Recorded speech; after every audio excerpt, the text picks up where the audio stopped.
Children in Community. Fairyland or Fairy Tale. Part 2 by Daniel Greenberg.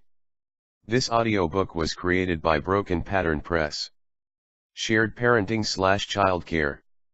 A wealth of wisdom is available to parents in most communities. Parents or childcare workers can receive helpful advice on everything from diapers to dating. As one mother stated, "I started having them fairly young and I felt extremely isolated and like I didn't know what I was doing or how to take care of them. I didn't have a lot of people I could talk to about it.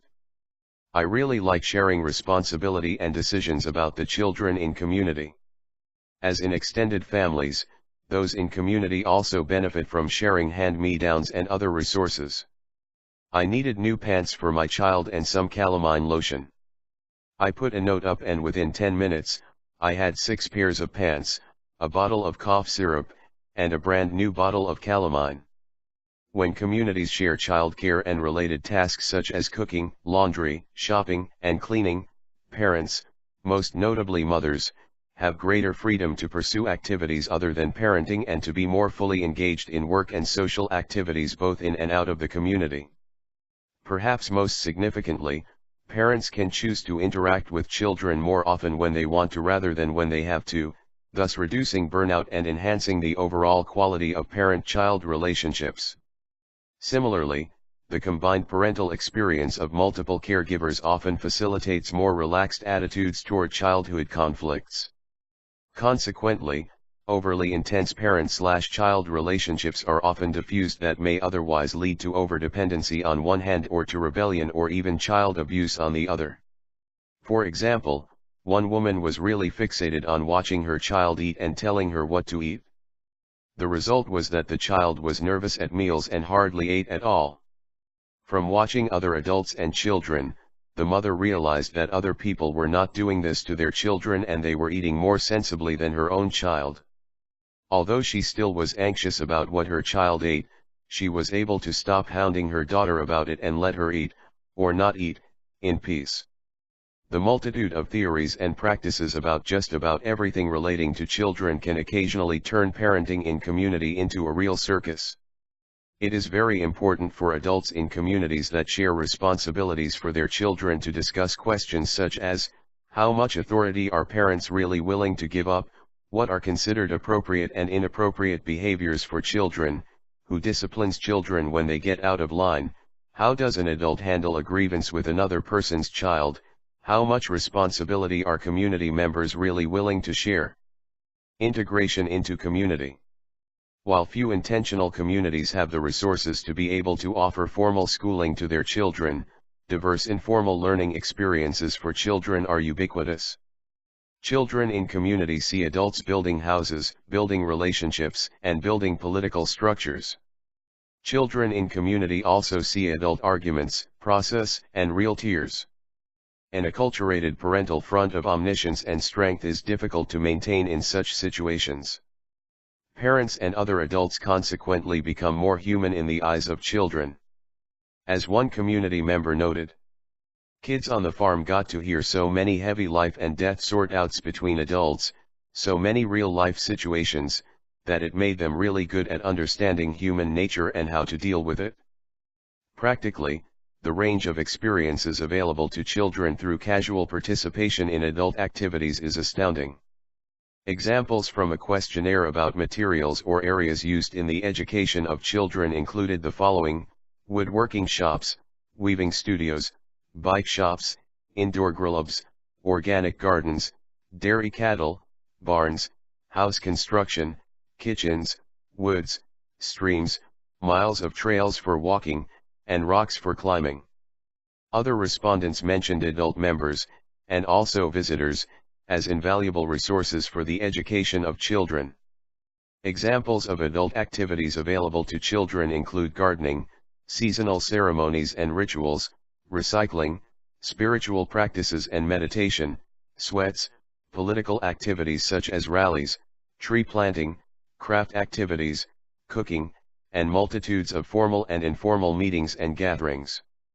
Furthermore, as most contemporary communities are concerned with developing a certain degree of self-sufficiency, Other practical skills such as composting, food storage, incorporating solar energy into building designs, and other skills are commonly available learning experiences for these children. They have many opportunities to be included in community work projects and learn by doing. So, with all of this social interaction, are children in community more socially and verbally mature than children living in mainstream society? I believe so. There are stories in almost every community about 2- and 3-year-olds surprising adults with their social finesse and their accurate mirroring of adult behaviors. They, all of them, are very verbal. Boy, can they talk. They can think in the social sense. They have picked up social mores that just tickle me. I heard one of them the other day say, "Oh, you're not supposed to do that," and an adult asked, "Well, what should we do about it if he keeps doing that?" He thought about it and said, well, we should put up a note." That's exactly what we do. We put up a note. Anyway, by and large the children are encouraged to develop their intelligence in a verbal way to a much greater degree than a child in our surrounding county would. Despite the many and varied benefits of integrating children into the daily life of their community, few communities take full advantage of their situation. For many community members, the benefits of including children are simply not obvious or considered to be worth the trouble. Children get in the way, they slow things down, they're noisy, and they might get hurt. It takes patience, understanding, and commitment to involve children in adult-oriented activities, and not all adults are interested in putting forth the required effort. One mother lamented, "I guess the idea of children participating in the social and work activities of the community is just not as acceptable here as it could be. There are so many people who feel like they don't want to be around children. Or they want to be around them as long as they're being cued. I think it's pretty normal in our society. We're not used to living with children anyway except in families. As a society, we don't integrate children. Most of the work areas, even most living areas, aren't even safe for children. It's just not a child-friendly society out there or here. Without adequate social and physical support, families are likely to become dissatisfied and leave. This is especially true among communities that have a high turnover rate and/or few children. Adults who are uninterested in having children in their community, or communities struggling to survive, may well ask, why put all this effort into children when they end up leaving anyway? Such cost-benefit analyses often lead to difficult decisions. Close friends of mine have come here and gotten pregnant and had to leave because they hadn't been here long enough. The community didn't want to support them because they didn't know if they were planning to stay or, if they know them well enough, to give that much support to them. So, support of children and families within communities is not a simple matter. And yet, in many ways, the difference between a community that does not adequately support its children and one that does can be simply a matter of attitude. Much of what children seem to desire most from others in their community is a sense of being included, a sense of being acknowledged, a sense that their community is their home. It is perhaps at this basic level of acceptance that real change can happen. Communities should, of course, realistically assess what resources, in terms of person power, money, training, and patience, they are willing to commit to children. But some of the most profound ways that they can support their children and families actually require little more than a conscious commitment and some creativity.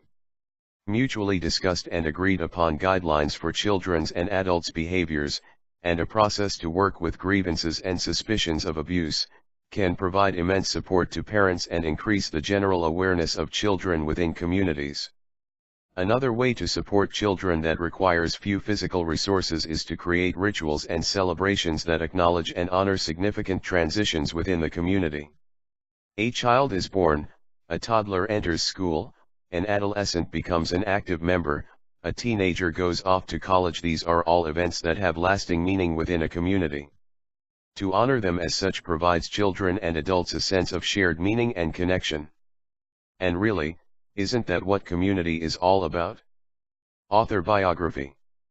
Daniel Greenberg collected material for his PhD dissertation on children and education in communities by visiting and corresponding with over 200 intentional communities in the United States. He later spent a year working with children and families at the Findhorn Foundation in northern Scotland. Daniel currently lives at Sirius Ecovillage and directs college-level programs on sustainable community in the United States and abroad.